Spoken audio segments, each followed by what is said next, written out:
Israel पर Iran के घातक मिसाइल और ड्रोन अटैक के बाद मिडिल ईस्ट में एक और महाविनाशक युद्ध के हालात बन गए हैं। दोनों देश आमने सामने हैं और पूरी दुनिया युद्ध के संकट से सहमी है।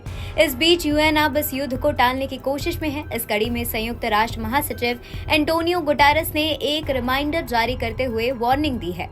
उन्होंने कहा, इजरायल पर ईरान के हमले के बाद बदला लेने के लिए ये किया गया था। अटैक अंतर्राष्ट्रीय कानून का उल्लंघन होगा। वहीं अमेरिका ने सुरक्षा परिषद को चेतावनी दी है कि वो तहरीन को संयुक्त राष्ट्र के जवाबदेह ठहराने के लिए काम करेगा। दरअसल संयुक्त राष्ट्र सुरक्षा परिषद की मीटिंग को बुलाते हुए यूएन महासचिव एंटोनियो गुटेरेस ने सदस्य देशों से कहा कि संयुक्त राष्ट्र चार्टर किसी भी राज्य की क्षेत्रीय अखंडता या राजनीतिक स्वतंत्रता के खिलाफ बल प्रयोग पर रोक लगाता है। उन्होंने इजरायल पर ईरान के हमले की निंदा की और अब इसे आगे बढ़ाने के खिलाफ चेतावनी दी है। गुटेरेस ने कहा कि मिडिल ईस्ट युद्ध के कगार पर है। क्षेत्र के लोग विनाशकारी संघर्ष के खतरे का सामना कर रहे हैं। ऐसे में अब तनाव को कम करने का समय है।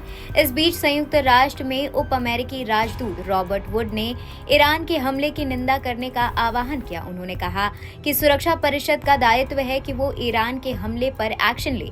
उन्होंने चेतावनी देते हुए ये भी कहा कि मैं स्पष्ट कर दूं कि अगर ईरान या उसके प्रतिनिधि अमेरिका के खिलाफ किसी तरह का एक्शन लेते हुए या इजरायल के खिलाफ आगे कार्रवाई करता है तो उसके लिए ईरान जिम्मेदार होगा।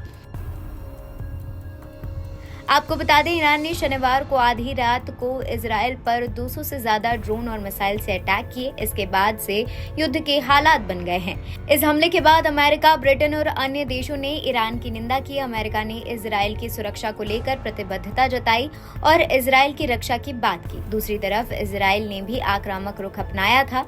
इससे युद्ध की स्थिति बन गई थी। हालांकि अब खबर है कि अमेरिका ने इजरायल को इस युद्ध में मदद करने से अपना हाथ खींच लिया है। ऐसे में इजरायल की मुश्किलें बढ़ सकती हैं।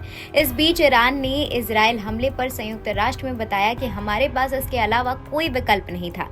ईरान के संयुक्त राष्ट्र दूत ने रविवार को सुरक्षा परिषद में बताया कि हमें इजरायल पर हमले में आत्मरक्षा के अधिकार का इस्तेमाल किया है और इसके अलावा उनके पास कोई विकल्प नहीं था।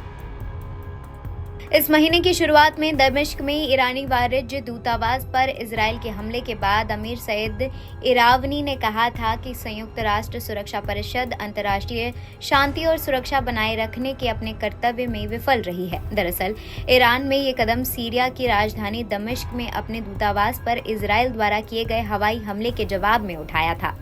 आपको बता दें, इजरायल ने हाल ही में उनके सीरिया स्थित वाणिज्य दूतावास को निशाना बनाया था, जिसको लेकर ईरान ने ये जवाबी एक्शन लिया है।